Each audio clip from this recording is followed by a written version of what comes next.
to the morning show. We're coming to you today on WJOP LP Newburyport at FM 96.3 on Channel 9 and on Newburyport Community Media's YouTube channel at ncmhub.org. I'm your host, Mary Jacobsen, and I am just delighted today to welcome James Russell here.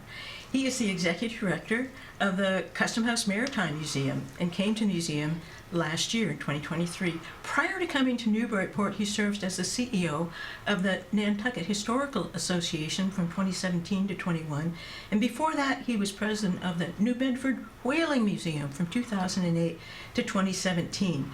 Today he's going to be talking about his vision for the Custom House Museum, upcoming programs and exhibits, and I hope a preview of a talk on Irish history coming up on St. Patrick's Day. Well, James, welcome, first of all, and thank you so much for taking time to visit the morning show. Thanks, Mary. It's great to be here. Delighted to be here. Oh, it's great to have you here. The first thing I wanted to ask you was just, what was it that attracted you initially to coming to Newburyport and the Custom House Museum? Well, I think it was both, right? Good answer. My wife's from around here. She was born and grew up, went to high school in North Andover. Okay. And we have my brother, who is also over from Ireland, is just across the border in New Hampshire. And much of my wife Delia's family lives in Goffstown, New Hampshire. So we've been coming up north. We were based in Attleboro, Massachusetts, which was perfect because she's an epidemiologist at Boston University. I was working in New Bedford. I was working in Rhode Island prior to that. And so that was a super hub, and our two kids grew up down there. And now this is an opportunity when you're empty nesters, you can start exploring. And so we came here and fell in love with the town. We'd just left Nantucket, and I don't need to tell you the comparisons and relationships between here and Nantucket. I think half of the proprietors and founding fathers of Nantucket came from Newburyport, and it's reflected. We were very lucky. Trustees had identified a place that I could sign a lease for right on State Street, and we remember walking down the steps and looking down towards the water, and it was just like being on Main Street in Nantucket. It's a gorgeous town, and it is. Since learning now more, of course, of the great work from the 60s and 70s to preserve so much of the properties, it's paid off, and we could certainly see it because we were initially looking at buying property, and we said, well, let's lease for a little while.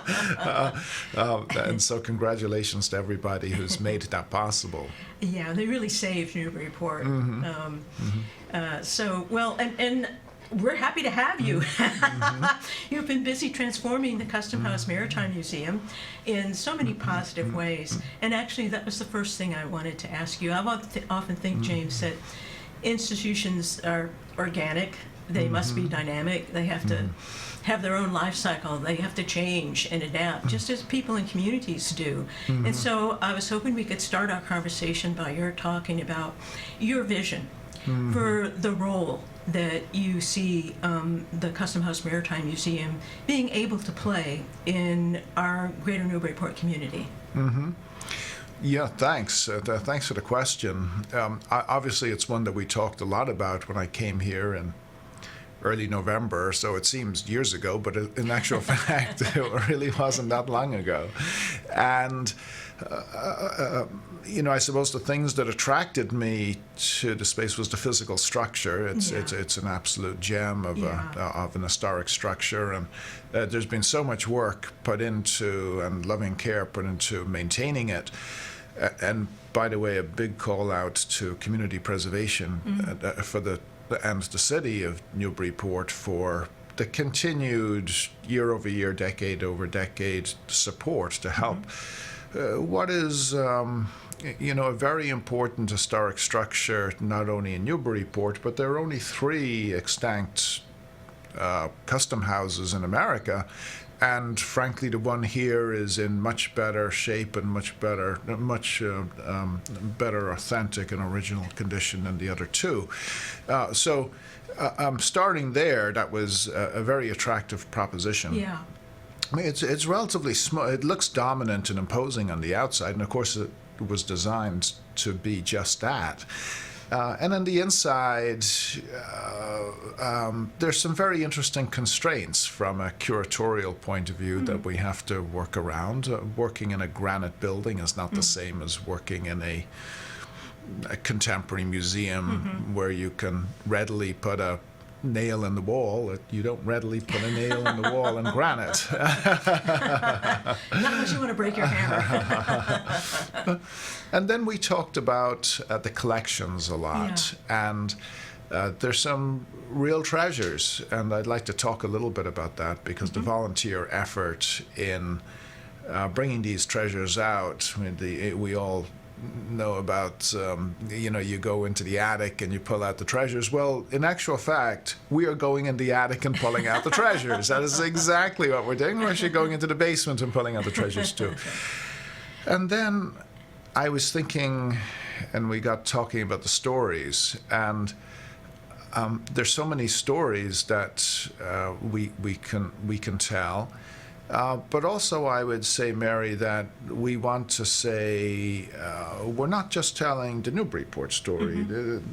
We can widen the focus just a little bit, open up the aperture.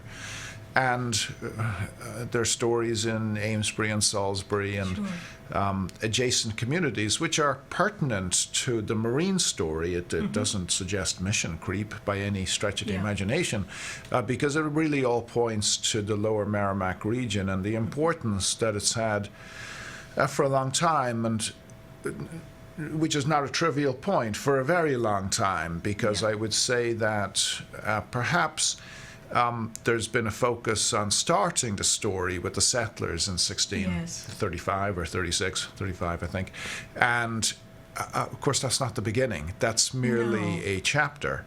And I'll talk a little later about this terrific acquisition, which pushes our story back about another 4,000 years, which is absolutely superlative, and we can't wait to tell it. Enriches the narrative, and it does justice to the fact that the land and the river and people were here much longer than the early 1600s.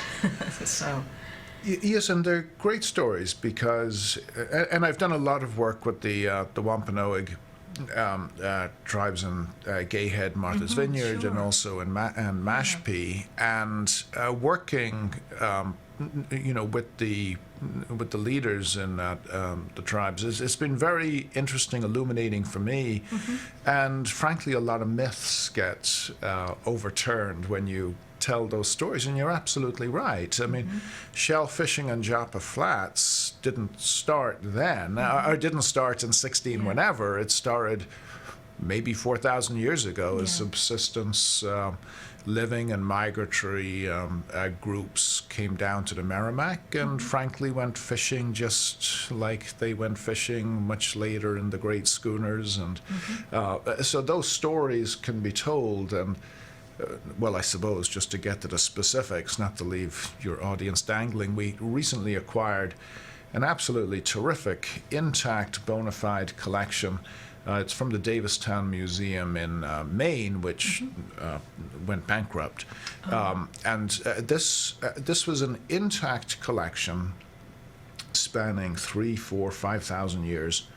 And it's from one particular site in West Newbury.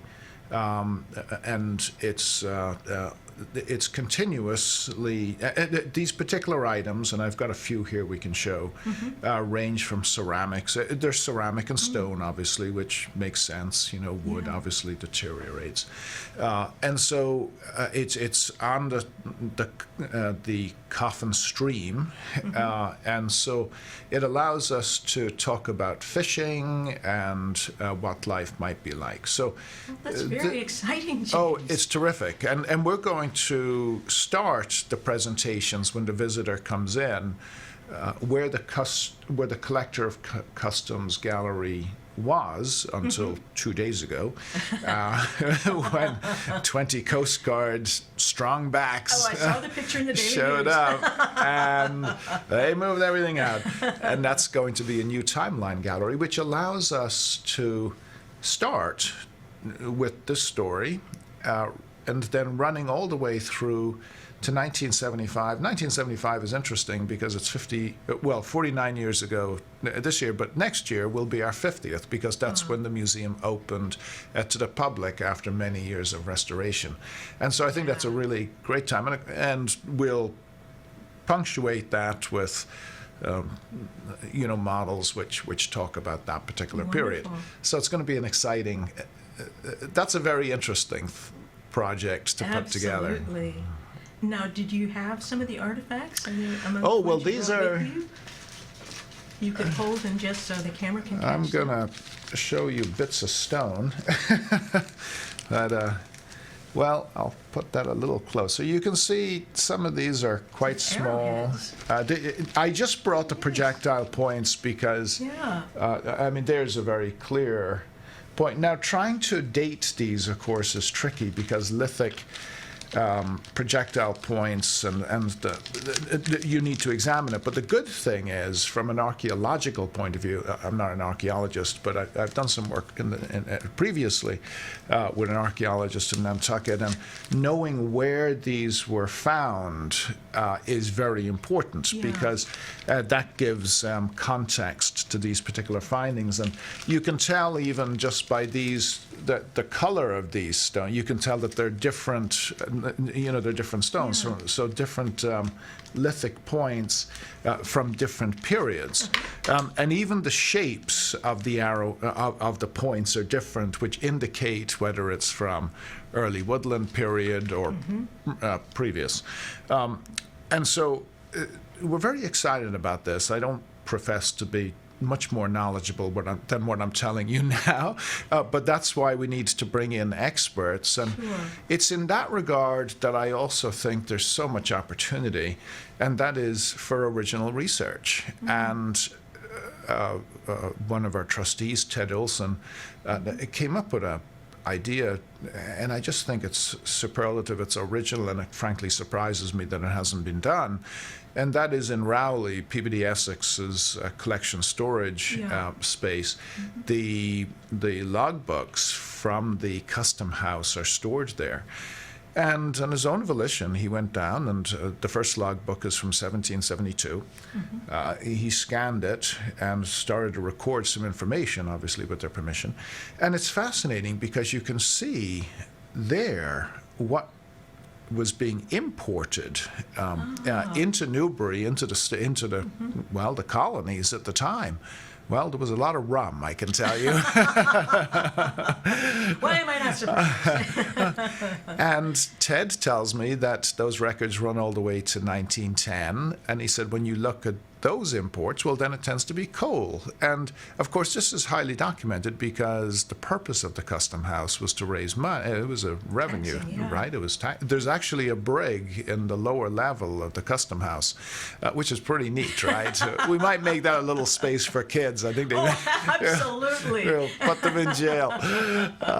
And so you can see that this would be a great crowdsourced project, and then you could examine that, and then you could tie that into what's happening with the old Schipperclip captains who are coming back from the Pacific. I mean, it's got so many vectors that you can examine. And I think probably the most important that we want to look at is how can we be very relevant for the community? Because I don't mean to say that we're not going to be relevant for the tourist, but if you have a high-value exhibition, whether it's Monet or Manet, the tourist is going to enjoy it as long as it's done with a very high level. What's I feel is more important is to listen to what people are saying in the community, what they would like to hear, what they would like to see, and then reflect that. So examples of that are really are going to be reflected in the types of exhibits that we're presenting now. And I would describe the Custom House as it's essentially a volunteer-run organization. Well, first of all, the board is volunteer. But the number of volunteers who have stepped forward since November, when we started to articulate what we wanted to do, has just been dramatic. And I'm talking about active volunteers, where serious, meaningful work is done. And that's gone from about 17 volunteers to, I think we're just shy of 50. Well, that's a wonderful development, and it's not surprising, I think, because when you have exciting things happening, that's when people get excited themselves and they want to become part of something. And just what you've been talking about so far, Newburyport is a history-loving community. I like to tell the story when the first year we moved here, 2017 it was, and I was driving down High Street, and there's a festival near Bartlett Mall every fall, and there was a big banner across High Street that said, food, beer, history. And I thought, I've never seen that before. Right. And so just the idea you've been talking about with the timeline, expanding the narrative, going back to like some of these lithic points, as you call them, and including that in Newburyport's narrative, that's a story that is exciting to people. The logbooks sound very exciting because what you're describing, you look at what people are importing, and it tells you a lot about their economy, their culture, their values, and not least what they're drinking, and perhaps how much they're drinking, and why is another story. But anyway, so I'm delighted to hear about your volunteer ranks expanding. I'm not surprised because when exciting things happen, people get excited about it, and I expect that they will only expand, James. So. And, making it relevant to the community as well as intriguing to tourists, I think, is hugely valued because it makes people feel like Newburyport is what it should be, a dynamic place and an appealing place and the envy of other towns. So anyway, I did notice, I wanted to ask you about that the museum is also doing more for children and tweens these days. And I was hoping you could talk a little bit about the Discovery Center that you're putting in, and just why you think it's important to make that generational outreach inclusive. Yeah, well, it's multi-layered, and I would say that, well, I think it's a fact today, if you look at our membership, that the average age is not in the tweens, right? Maybe the tween-age years.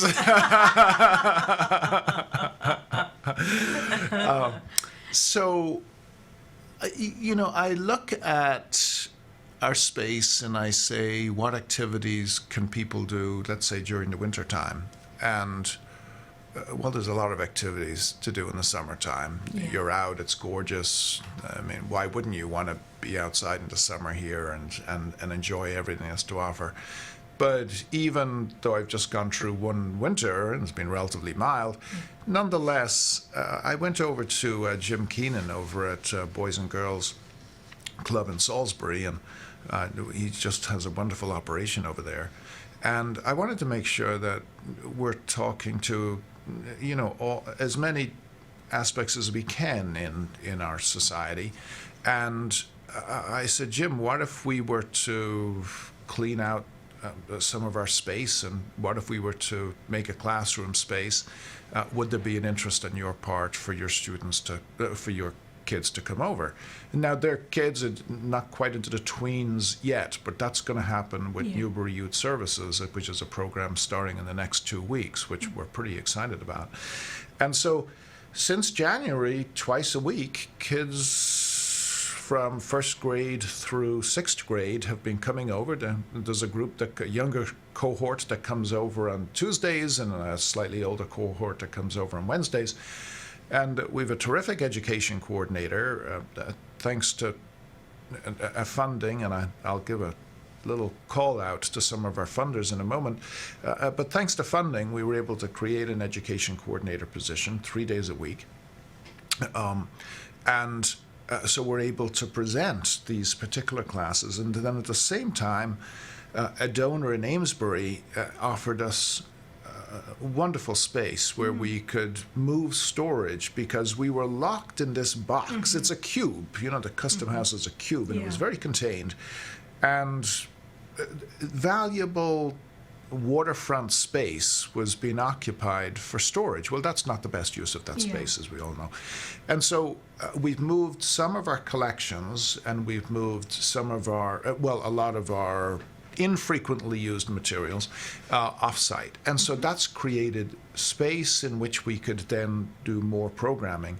And of course, in the winter time, this is terrific. There's an exhibit of paintings that these kids have done, which will be going up on the walls now in the next couple of weeks. And this will probably, our goal for this is to have a discovery center. We have the space, we have the classroom, we have the right people, we certainly have the commitment, but creating the right interactives for kids is not quite as easy as restoring or renovating or purchasing collections and hanging them on the wall. Sorry, I just got a little frog in my throat. Sure, no. Just went by the frog pond there, and I got a little... It's a hazard. So we're engaging both volunteers and also an outside firm to look at what can we do for real interactives. Think of the Discovery Center and the Kids Museum in Boston. Yeah. I was just at the Kids Discovery Center in Lake Champlain, which is fantastic. And the reason why it's not here is because of cost. This is not a cheap proposition. But we do have people who are interested, and I would say within the next 2 years this will get tricked out. And I'm pretty excited about it because there's really two sides to a coin. You could almost take our calendar and cleave it from May through November or June through December. And that June through December period, let's say, well, that's what you would traditionally think a museum does, right? It caters to people who are coming to Newburyport, it caters to tourists, it caters to people who are interested to bring friends back to the museum to see what's going on and learn a little bit. So I would say that is the traditional role. But then what about the other 6 months of the year? Yes. Where does a family go to spend a couple of key hours? If you've got a group of kids and you want to have educational activities and interactives, where can you bring them? So we want to be that safe space. And a big hurdle for us, of course, the nature of the building, it's not handicapped accessible. So solving that is a very tricky noodle because, that's a conundrum. Yes, it's a conundrum. I mean, you don't put an elevator into the Washington Memorial, right? And this is same architect designed a custom house. But so how do you solve for that is actually very tricky, particularly because we're adjacent to the Merrimack. We've got to be very concerned about flooding issues. So elevator pits and the like are something which we probably wouldn't do. It probably wouldn't make sense. It's going to take some creativity, in other words. That's for sure. Well, I know you've brought some artifacts, and the fun of artifacts is they tell stories. And that's the fun of a museum, is to go learn the stories. Well, so would you like to show us some of what you brought and maybe share what's intriguing to you about them? Right. Well, I was very limited what I can bring, Mary. It's whatever could fit into a CVS plastic bag, which are the best ways to carry archival materials. This one I thought is really cool. Look at that. Oh, now I see. I didn't see the front of it before. So it's a minister. It's a minister. An angel minister. It's probably we think this is the neck bone of a horse. And I've certainly seen this with whalebone because the whalebones would be quite similar, large, and you see angels, for instance. So this is a minister. So, but you'd be interested to know that we think it's Ben Butler. We think it's the general. We think it's the general because I was speaking to somebody who's related. Great. Well, anyway, he's related somehow to General Butler. And apparently his mom wanted By the way, a noted Civil War general. They go down to New Orleans and mention Butler, and you may get run out of town. So this apparently she wanted him to be a minister, and he became a general. Her dream to come true in artistic form, anyway. Well, what I find interesting about this is we have so many boats and so many marinas in Newburyport. Well, two of the most famous boats in America, if not the world, one would be the whale ship Essex that I gave a lecture on before, and the fact that that was built in Amesbury and is probably outside of the Charles Morgan, well, that's extinct, right? But and the Essex, of course, was sunk by a whale. But the fact that the Essex was built literally nearby over the river is absolutely fantastic, and we need to tell that story. You would probably say that the one of the next vessels, maybe not military vessels but pleasure vessels, would be the yacht America. And in 1851 the 100 Guinea Cup was won by the yacht America, and it was so dominant in its performance that they changed that to the America's Cup, which is we know today as the America's. So every mariner knows that story. Guess who owned the yacht America in the late 19th century? Our friend General Butler. And where did he sail the yacht America? Right up and down the Merrimack River. And it was reconfigured. It wasn't in its racing configuration, but he would go up and down the Merrimack because he had business up by in Haverhill and Lowell. And so there's, okay, it's not an exhibit-worthy story, but it's definitely a point that you could mention. It's a story well worth telling. And here's another one, Starling Burgess. Okay, so Marblehead chap, but about 7 years after the Wright brothers took off, and they held onto their secrets very closely. But one of the, I think it was the first company, it's definitely a first. I'm going to say that Starling Burgess was one of the first to actually form a company to build the airplanes. And where did they go to? Plum Island. Plum Island. So, you know, all these really neat points of interest. And if you're visiting us from Oregon or Florida or wherever you're coming from, it's great to give them something which is nationally significant. Yes, right. And then you're opening a door, and they tend to be more willing to then explore and read what you're presenting. Here's another case in point. I just love the scale of these. I'm going to say this is from Moon's snow collection, Museum of Old Newbury's snow collection. I'm not entirely sure. Bethany would know absolutely. That's just my ignorance at it, but it probably is. But we'll have an exhibit on Donald Mackay, which we're going to open up this summer. But you might ask why. Well, I got a call a couple of weeks ago, and a widow has this absolutely fantastic model of Sovereign of the Seas, which is one of his great vessels. It was built down in East Boston.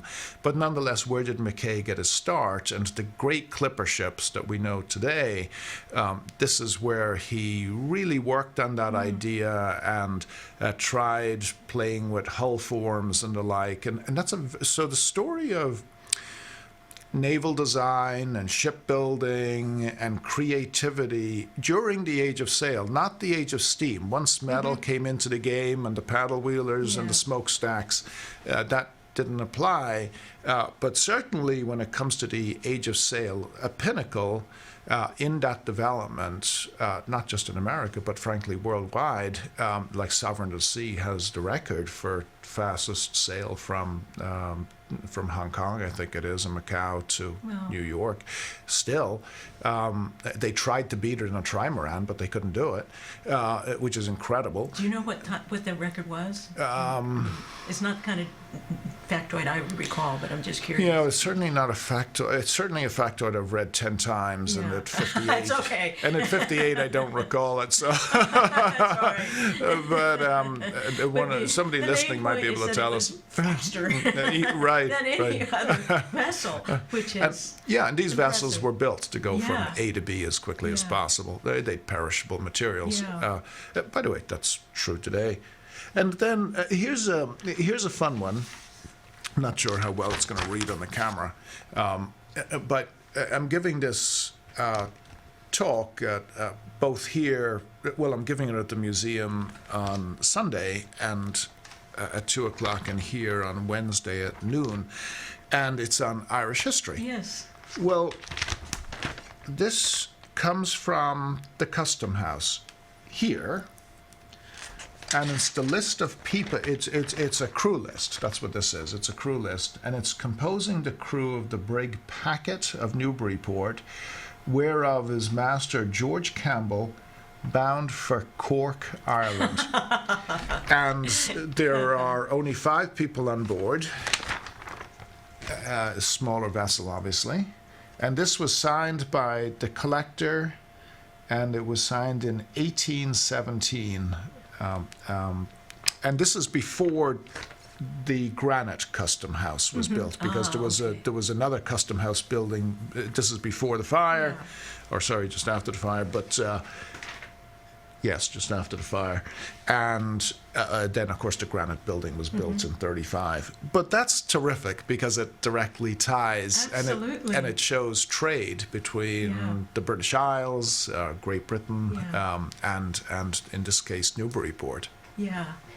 Well, you mentioned the Irish History Lecture, and I did want to ask you something about that. It has an intriguing title. And an appropriate title, Land of Saints and Scholars and a Few Scoundrels Too, an overview of Irish history, which you're going to do in an hour, which I'm very impressed by. Yeah, so, that's an Irish hour, Mary. Hit the highlights. Or at least give us a preview. If you're going to title it that.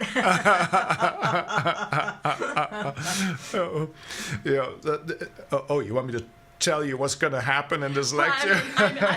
Well, just a little bit about what you plan to cover. Yeah, so, I know where I'm going to start, which is before the pyramids were built. And it's a period of Irish history. The period of Irish history that I find most interesting, frankly, is from about 4000 BC to 3,000 to 4,000 BC up to about the 12th century. And you could say that the high watermark, in my opinion, the high watermark for art and original art and design is from around the 7th century to about the 11th and 12th century, and in the sense that it's unique, it's absolutely defining, it's not derivative, and it's very important. And if I said the Book of Kells, everybody would know what the Book of Kells is, right? And to start, let me just go back a couple of thousand years. So this, as I said, the date on this is just remarkable because it was nomadic tribes and they were beginning to settle. Now, of course, there were civilizations. Egyptian civilization was flourishing, and in Babylon, etc.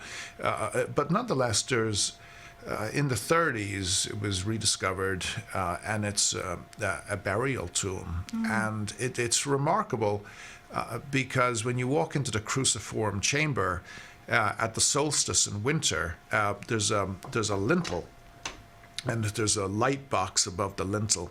And it is oriented such that the light at the solstice and my uncle experienced this, it shines through that upper light box. Well, this is interior. This is in a mound. This is in a mound. Oh, okay. It's and it illuminates, and you literally see the sun creeping up all the way into the cruciform chamber. Wow. And there are many examples of this in Ireland, but this is certainly the most dramatic, and it was renovated extensively in the 70s. So that's where the story starts.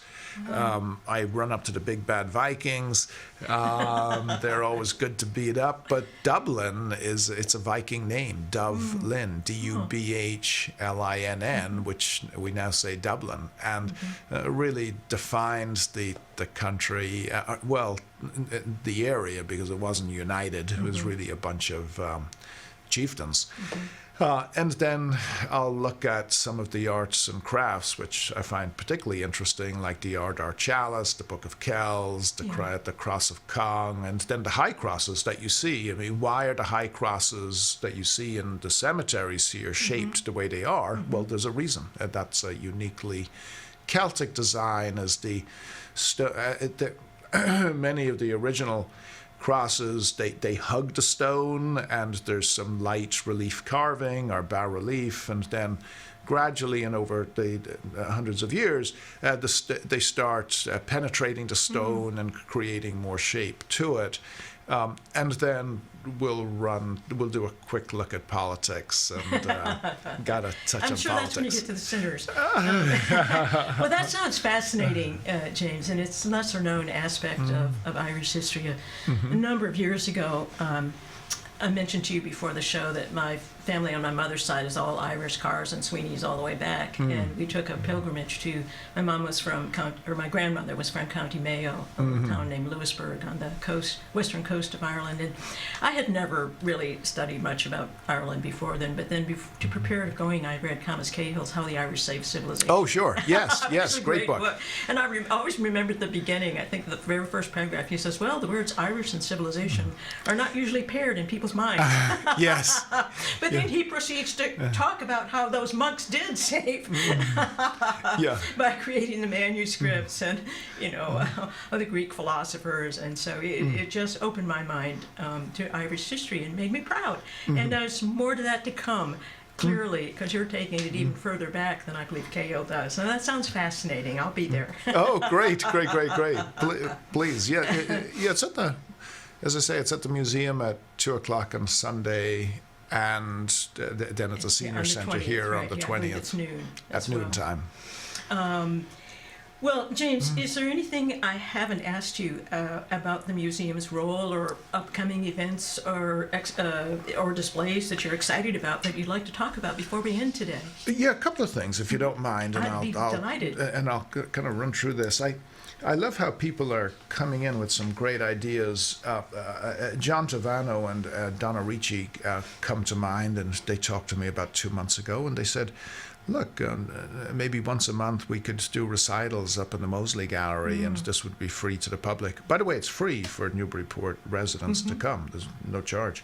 And they're fantastic. Oh my gosh, it brings me right back to time in Spain, and Donna and John are just they just play so beautifully. So I hope people would come and enjoy that. Kevin MacDonald, who many of you know, he's our curator, and he speaks next at our First Friday events. That's a members event, and of course I'd encourage people to be members. It's $50, which is the cost of 2 drinks at a bar. So it's well worth it. There's going to be a scintillating annual meeting when you can hear all about the finances. That's this Thursday at 7:00. We'll be. I'm sure that's going to be sold out. But please come. By the way, a special call out to Jack Santos. He's board chair, got a great board, and just hugely supportive, and not to go through all 14 board members, but Jack as president, we finish each other's sentences at this point. We're absolutely thinking in alignment. I mean, his energy and passion is like nothing I've ever seen. It's, I'm exhausted just trying to keep up with Jack's ideas. It's really exhilarating when somebody is so devoted to a project and so committed and passionate that there's a reason why people are coming in on coattails. Many of the ideas that I've articulated today, by the way, are not my ideas. They're not germane to me. These are ideas which have been articulated and identified. We're just executing on them, right? So, I mean, there are really not many new ideas under the sun, Mary. What's how you combine them? I know Camille Garrow and the Newburyport Actor Studio. Actor Studio. Yes. They're presenting, and that's going to be a lot of fun. That'll be in April and May. And I got a note in from the Horticultural Society of Newburyport. Oh, this is breaking news. This is breaking news, and this is where we do an Arts in Bloom, and this is going to be really interesting, right? I mean, how do you interpret the paintings? A special again call out to volunteers who I just cannot tell you, we could not do what we're doing without volunteer support. Just close the doors, turn off the lights, honest to goodness, without volunteer support. And I'll give you an example how that energizes philanthropy. So maybe just a couple of particular call outs. I was with Patty Langley down at Newburyport Framers, and she's picked up on what we're trying to do here, and now she's just leaning into the program, and I'm now trying to keep up with her ideas. It's just absolutely fantastic, and she's so generous. And I think the key foundations, of course, that support so many activities in town, and so much is demanded of them, whether it's the Barton Foundation, the Arakellian Foundation, and the Hale Peterson Foundation come to mind, Ware Foundation too, not to mention CPC that I mentioned previously, but particularly in the programming space, those first four. I think, and I would imagine it's the case, that showing how we can leverage those hard-won philanthropic support and leveraging that with volunteer support, really to put this on chewing gum so that you can get a tremendous return on investment is something that we think about continually. So I just want to say thank you. It's a dynamic convergence of all the different factors: a great board, great director, great volunteers, and philanthropic support from foundations and others. Stir the pot, and you get something that's exciting and can only grow and will remain dynamic then.